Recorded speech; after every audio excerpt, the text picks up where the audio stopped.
Always am a fool for your love.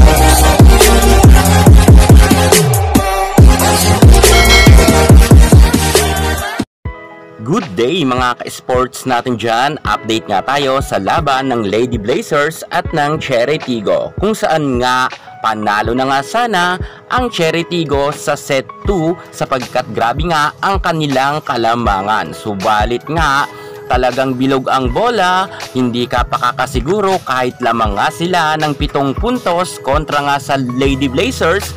Ay nakakagulat to sapagkat tinapos nga ng Lady Blazers ang score na 29 at 27. Nagkabaliktaran na. At nanalo nga dito ang nasabi nating Lady Blazers, kung kaya nasa set 3 na tayo na update. Ngayon nga sa set 3 mga ka-sports ay talagang same scenario siya mga ka-sports. Lamang pa rin ang Cherry Tigo. Medyo kasi bandang dulo na talaga humahabol itong CSB at kitang-kita natin na talagang ayaw rin nilang magpakabog dito nga sa kupunan nga ni Abby Maraño.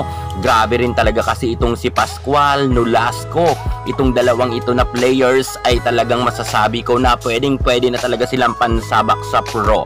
Dahil nga sa kanilang angking kagalingan at ipinapakita nga sa loob ng court. Mukha ngang nagugulat nga dito si Ea Laure at itong si Ara Galang. Sa lakas nga ng palo ni Pascual at ni Nolasco, talagang kitang-kita na natin na halos dikitan pa rin ang kanilang score. At kahit nga sabihin natin na ang Cherry Tigo minsan ay nakakalamang, bandang dulo ay kayang-kaya silang pataubin ng Lady Blazers. Pero sa pagkakataon na ito sa third set, mukhang ayaw rin magpatalo ni Cha Karangdang dahil nga nagpapakitang gilas na itong si Karangdang ngayon at itong si Ea Laure ay mukhang nabubuhayan na nga dito sa third set sapagkat nga ng second set ay hindi natin masyado maramdaman itong si Laure. Pero itong si Maylin Paat, unstoppable siya simula ng set 1 hanggang ngayon sa set 3 ay talagang maganda ang kanyang ginagalaw sa loob ng court. Kung kaya masasabi natin na talagang mahigpit talagang ang labanan ngayon ng dalawang team na ito. Pero mas bilib ako sa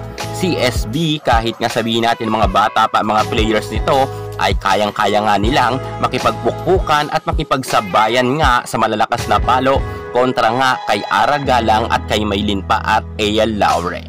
Magaling talaga itong si Dorog, Nolasco at Pascual. Bilib na talaga ako sa dalawang team na ito.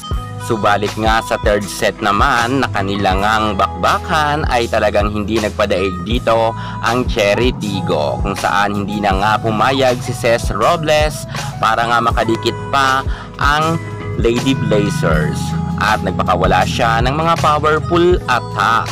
Maganda ang nilalaro ni Karandang at ni Robles pagdating nga sa third set, kung kaya sila nga ang panalo dito. Nagtapos nga ang kanilang score sa 18 at 25. Pabor nga ito sa Cherry Tigo. May dalawang panalo na ang Cherry at isa nga sa Lady Blazers. Makabawi pa kaya ang Lady Blazers? Abangan natin sa kanilang laban sa fourth set.